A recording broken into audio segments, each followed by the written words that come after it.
Assalamu alaikum wa rahmatullahi wa barakatuhu. La famille, bonsoir. Wannan bidiyo ne na godiya da jinjinawa zuwa da shugabannin CNSP, musamman shugaban tahiya Abdurrahman Chani.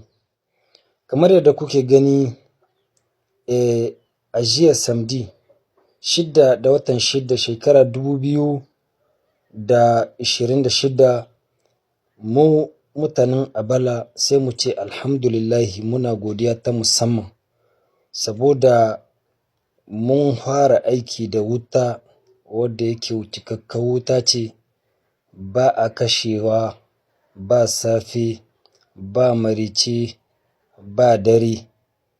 Alhamdulillahi, muna godiya. Allah ya kama, Allah ya ƙara ba da nasara, Allah ya sa ko da wani lokacin muna ganin alkhairai kala-kala cikin ƙasarmu.